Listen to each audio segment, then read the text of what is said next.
Bonjour à tous, j'espère que vous allez bien, c'est Jigsawer. Aujourd'hui, dans cette vidéo consacrée à la réalisation d'un Home Cockpit pour Airbus A320, donc qui tourne sur Microsoft Flight Simulator 2020, nous allons nous intéresser d'une part à la présentation de celui-ci, pas en détail mais une partie, pour vous montrer un petit peu ce que j'ai déjà réalisé.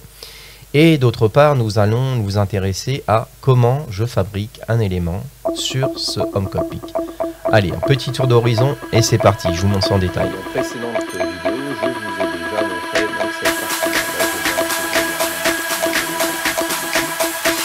Les écrans, j'en ai trouvé un, pas formidable parce qu'il dépasse vraiment.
La partie cockpit d'or, donc ça aussi qui est fonctionnel. Donc tous les éléments présentés ici sont maintenant tous opérationnels. Donc le but du jeu, maintenant, ça va être de s'occuper de cette partie. Et c'est ce qu'on va faire aujourd'hui.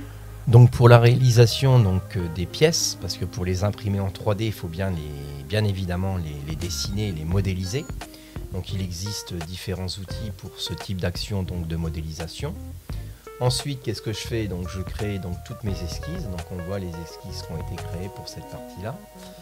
Modifier l'esquisse. Donc, l'intégralité des éléments qui définissent la pièce doivent être côté positionné. Donc, ce qui permet à l'imprimante de dire, voilà, concrètement, si je fais un trou, il doit être en diamètre 15, par exemple, pour celui-ci. Il doit se positionner à tel endroit et il doit se positionner également dans les axes X et Y. La partie Z, donc c'est concrètement celle qui est liée à la partie extrusion. Donc quand vous terminez l'esquisse, vous avez la possibilité d'utiliser l'extrusion d'une pièce. Donc ce qui vous permet de donner du volume à cette pièce. Et en fonction du volume que vous allez créer, après ensuite vous créez des esquisses sur les éléments sur lesquels vous voulez rajouter des formes par rapport à cette extrusion. Donc là on voit que j'ai fait différentes extrusions. Voilà, donc la pièce est modélisée de cette façon. Voilà, donc vous pouvez grossir, agrandir, j'ai fait des petits rayons et tout, c'est assez sympathique. Donc ça c'est la première étape.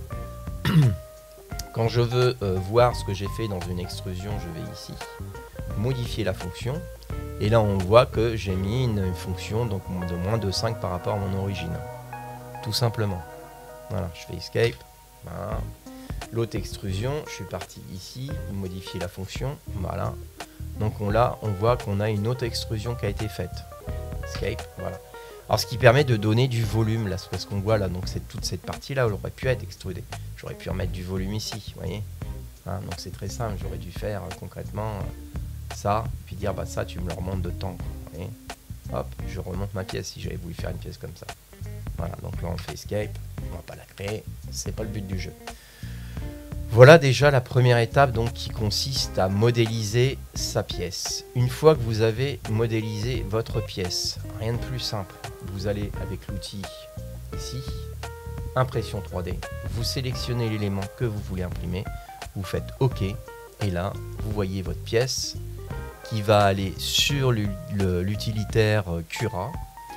Cet utilitaire va permettre de générer un code qui sera compatible avec votre imprimante 3D. Donc là, on voit qu'on a concrètement une pièce qui est représentée ici, avec un volume. Donc ça me permet de vérifier si tous les éléments dessus sont corrects ou pas. Voilà. Donc on voit cette partie de modélisation de la pièce. Voilà. Donc après, pour la modéliser, vous pouvez jouer sur un certain nombre de paramètres, comme le pourcentage que vous allez mettre dans la pièce. Si vous voulez faire des radeaux au niveau de votre pièce, hein, quand je fais découper, voilà, il va me modéliser un petit peu ce qui doit être fait. Voilà. Donc on voit que la pièce est là, que cette partie-là, donc qui permet de faire une meilleure adhérence sur le plateau, est bien faite. Voilà un petit peu comment je modélise, comment j'utilise donc ces différents outils qui me permettent de créer les pièces. Maintenant, on va voir cette pièce, comment après je fais pour l'utiliser et la graver. Je vous montre ça tout de suite. C'est parti. Allez, let's go. Agir sur cet élément-ci. Directement sur le jeu, on va voir que cet élément-là a bien changé. Donc tout est fonctionnel. Je vérifie en même temps. Voilà.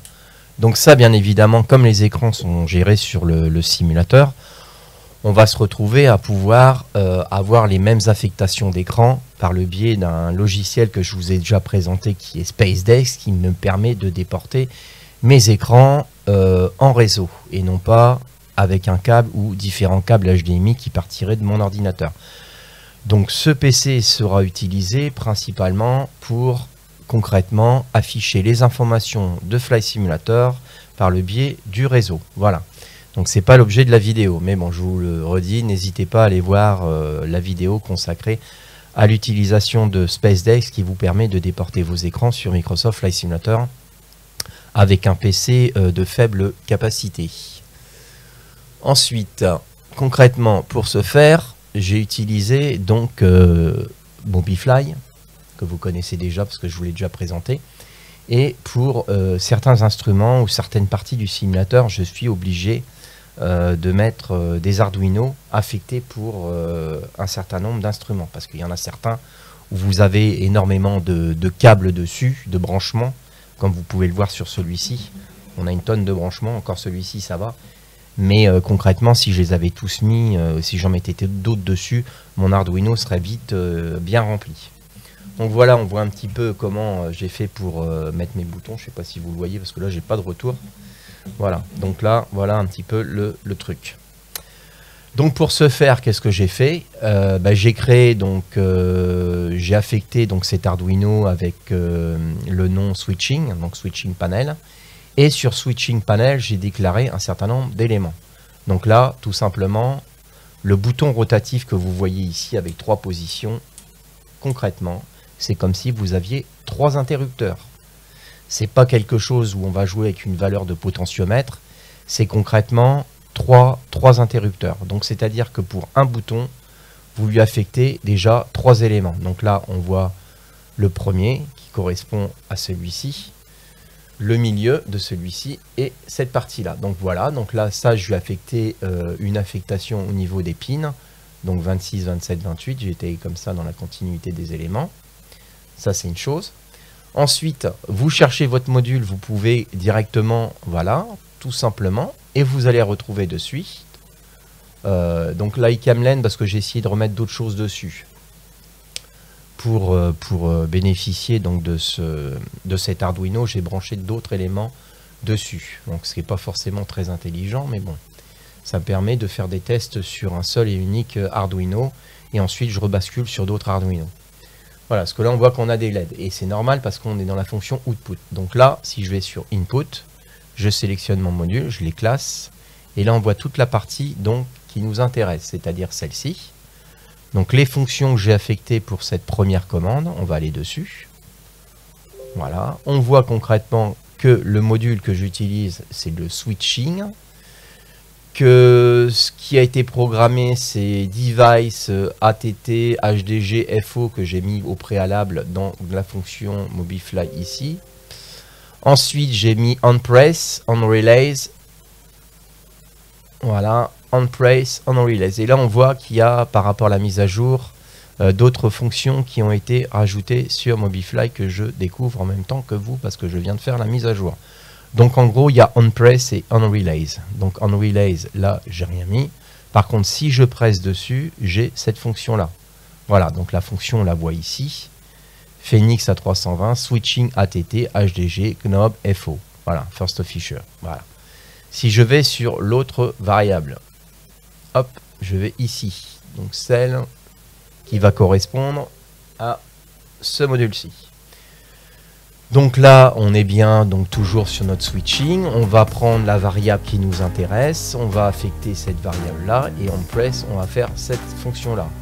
Et on relays, on va faire rien du tout. Voilà. Si je vais ensuite sur la dernière, HDD norme, je vais ici.